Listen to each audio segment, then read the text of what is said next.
Hello students, welcome to my channel curiosity education. आज जो topic हम डिस्कस करने जा रहे हैं वो है सम और डिफरेंस ऑफ मैट्रिसेस। ठीक है ना, आप इसको एडिशन और सब्ट्रैक्शन ऑफ मैट्रिसेस भी बोल सकते हैं, one and the same thing है। देखिए, जो बात हम सम के लिए करेंगे वही सारी बातें डिफरेंस के लिए भी वैलिड है, इसलिए मैंने उसको स्लैश करके ले रखा है कि आप किसी एक को पढ़ लीजिए, सम को पढ़ लीजिए या डिफरेंस को पढ़ लीजिए, वो दोनों एक ही चीज को रेप्लिकेट करेंगे। ठीक है, तो चलिए चालू करते हैं। सम और डिफरेंसेस ऑफ मैट्रिसेस कैसे वर्क करता है। देखिए, सबसे पहली जो नेसेसरी कंडीशन है, अगर आपको दो या दो से ज्यादा मैट्रिसेस दी हैं और आपको उनको ऐड करना है या सब्ट्रैक्ट करना है, तो एक जो सबसे इंपॉर्टेंट कंडीशन है वो है ऑर्डर मस्ट बी सेम।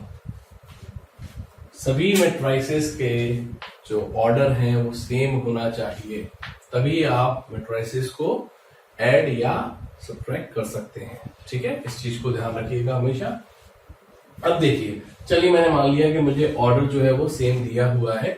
अब मैं उसके आगे क्या करूं, जैसे सपोज करिए मुझे एक मैट्रिक्स दी है, ए मैट्रिक्स मान लेता हूं मैं, जैसे 1 2 3 4। ओके, दूसरी मैट्रिक्स दी है 5 6 7 8 और तीसरी मैट्रिक्स दी है, चलिए इसको एक काम करते हैं, वेरिएबल ले लेते हैं, A B C D। मेरे पास ये तीन मैट्रिसेस हैं A B और C, जिनकी ऑर्डर अगर हम चेक करें तो इसका ऑर्डर सेम, इसका ऑर्डर सेम और इसका भी ऑर्डर सेम 2/2 का है। ये तीनों स्क्वायर मैट्रिक्स ले रखी हैं, पर एडिशन और सब्ट्रैक्शन के लिए कोई नेसेसरी कंडीशन नहीं है कि आपकी जो मैट्रिसेस है वो हमेशा स्क्वायर मैट्रिक्स ही होना चाहिए। आप जनरल मैट्रिक्स भी ले सकते हैं, वो तो मैंने यहाँ पर एक स्क्वायर मैट्रिक्स ले ली है एग्जाम्पल, बट ये कोई नेसेसरी कंडीशन नहीं है।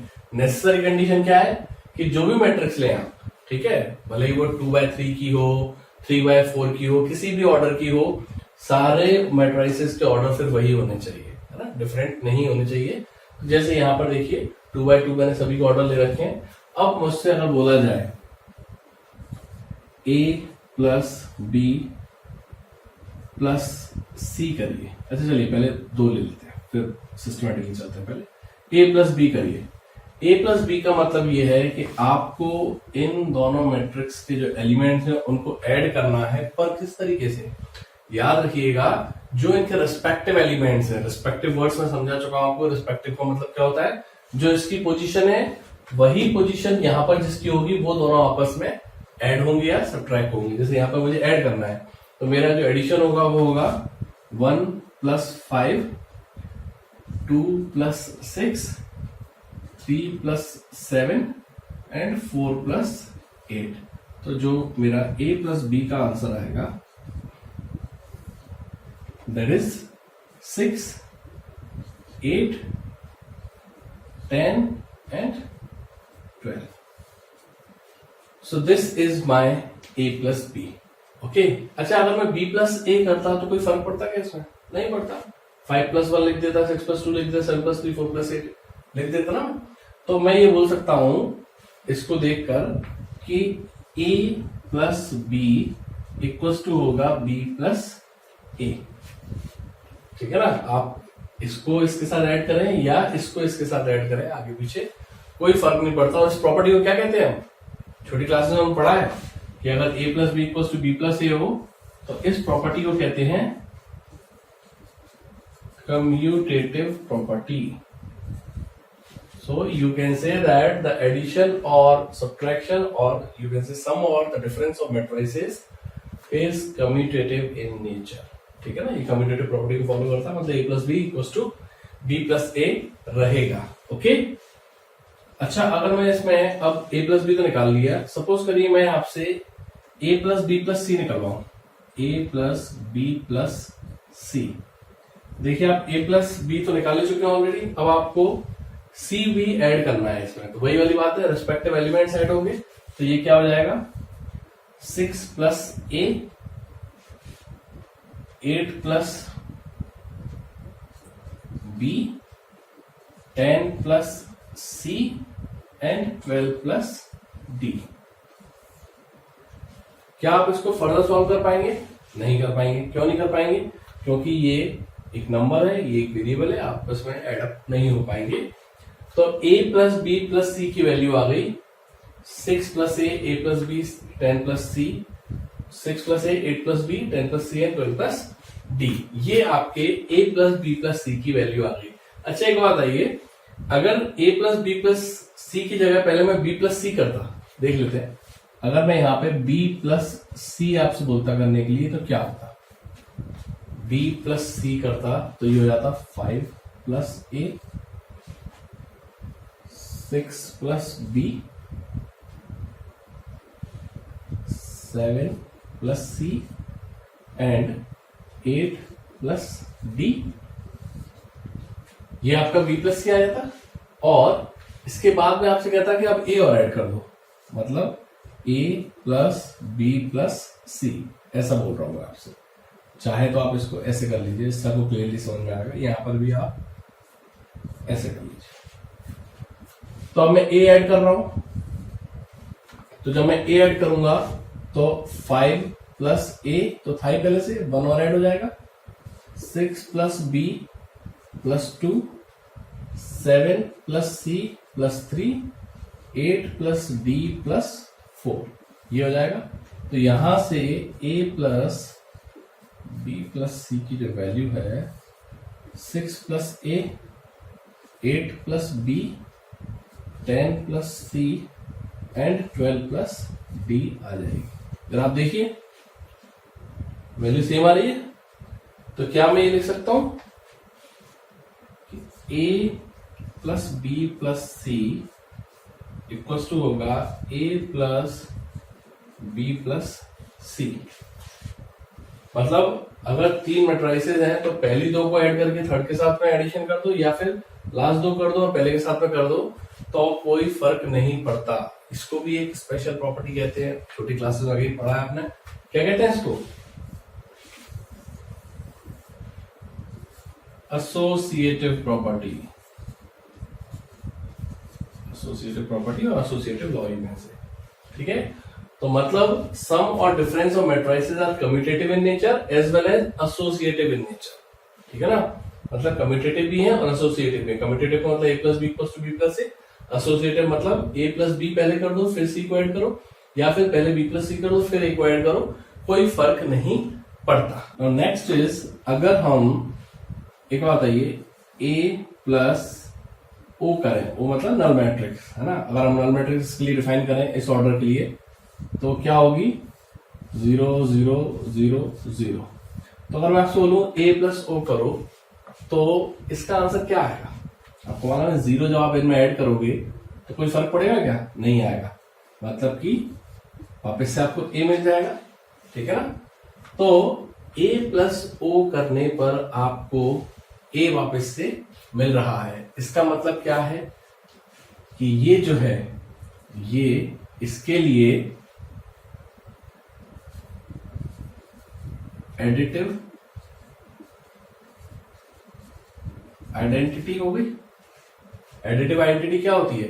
एडिटिव आइडेंटिटी बेसिकली कि जैसे इसमें आप कर रहे हो कि एक ऐसी वैल्यू ऐड की जाए ओरिजिनल में कि आंसर आपका चेंज ना हो, ठीक है ना।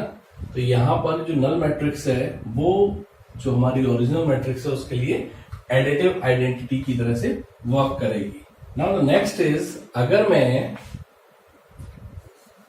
a को काम करते हैं, इसको ऐसे लिखते हैं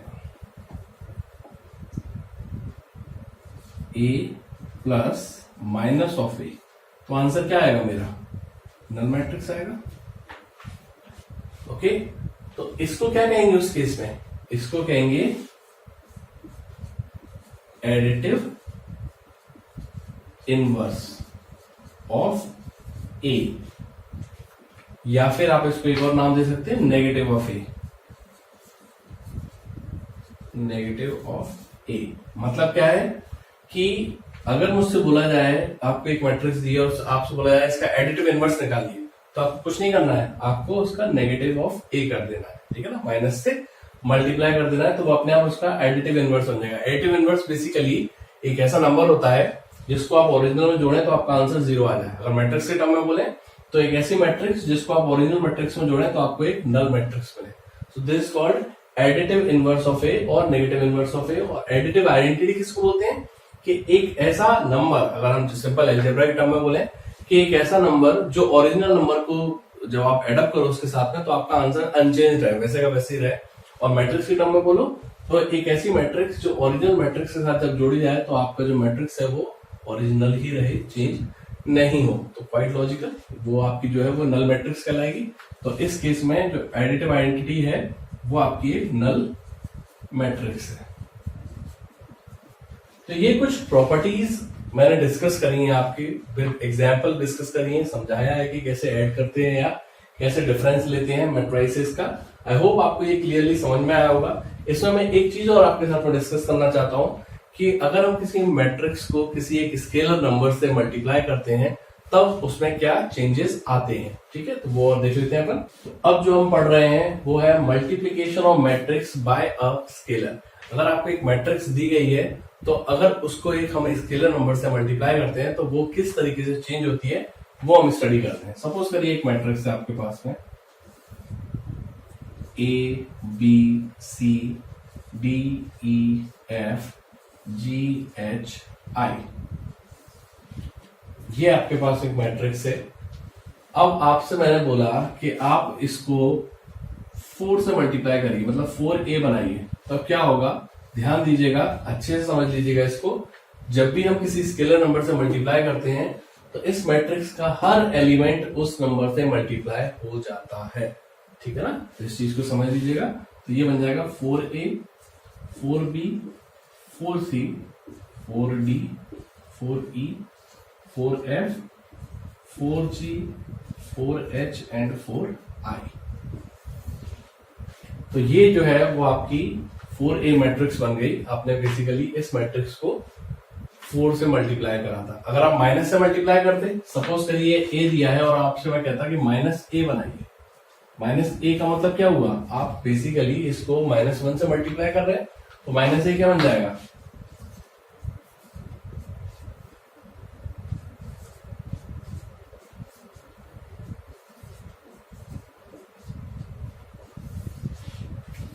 तो ये मैट्रिक्स का मल्टीप्लीकेशन है किसी स्केलर नंबर से। आप प्लस से भी कर सकते हैं, माइनस से भी कर सकते हैं, किसी से भी मल्टीप्लाई कर सकते हैं। ध्यान देने वाली बात यह है कि आपको सारे एलिमेंट्स को उसी नंबर से मल्टीप्लाई करना है। ये इसलिए भी इंपॉर्टेंट है, आप समझिए कि इसके बाद जो एक नेक्स्ट चैप्टर आएगा डिटरमिनेंट जो है उसमें भी स्केलर मल्टीप्लीकेशन होता होगा। बट आप देखेंगे वहां पर जब हम किसी नंबर से मल्टीप्लाई करते हैं तब या तो एक रो मल्टीप्लाई होती है पूरी या कॉलम मल्टीप्लाई होता है, सारे एलिमेंट्स मल्टीप्लाई नहीं होते हैं। सो this is the basic difference between this and that. आप देखेंगे वहां पर भी सेम चीज रहती है ना, बिल्कुल ऑलमोस्ट ऐसे ही दिख रहा होता है, बस ये मैट्रिक्स है, वहां पे वो 2 पैरेलल लाइंस बना देते हैं डिटरमिनेंट के लिए। बाकी देखने में लुक वाइज ऑलमोस्ट बिल्कुल ऐसे ही दिख रहा होता है। तो हम तब जाके कंफ्यूज हो जाते हैं कि कब सारे एलिमेंट से मल्टीप्लाई करना है, कब किसी एक रो का है, किसी एक कॉलम का करना है। तो आप याद रखिएगा इस चीज को कि जब मैट्रिक्स चल रही है तब आप किसी स्केलर नंबर से मल्टीप्लाई कर रहे हैं तो उसके सभी एलिमेंट्स मल्टीप्लाई होंगे। और जब डिटरमिनेंट आएगा तब आप देखेंगे तो किसी एक रो या किसी एक कॉलम से ही आप मल्टीप्लाई कर रहे होंगे। तो आज की क्लास में हमने क्या सीखा, एडिशन कैसे करते हैं, उसका डिफरेंसेस कैसे लेते हैं मैट्रिसेस के, वो किन किन प्रॉपर्टीज को फॉलो करते हैं, और जब हम किसी मैट्रिक्स को एक स्केलर नंबर से मल्टीप्लाई करते हैं तब वो किस तरीके से चेंज होता है। आई होप आपको ये वीडियो अच्छे से समझ में आया होगा, कोई डाउट नहीं होगा। Still, if you have doubt, you can post it in comment section. We will discuss over there. अगर आपको वीडियो अच्छा लगा, then like, share and subscribe to our channel and press the bell icon to get the latest notifications. Thank you.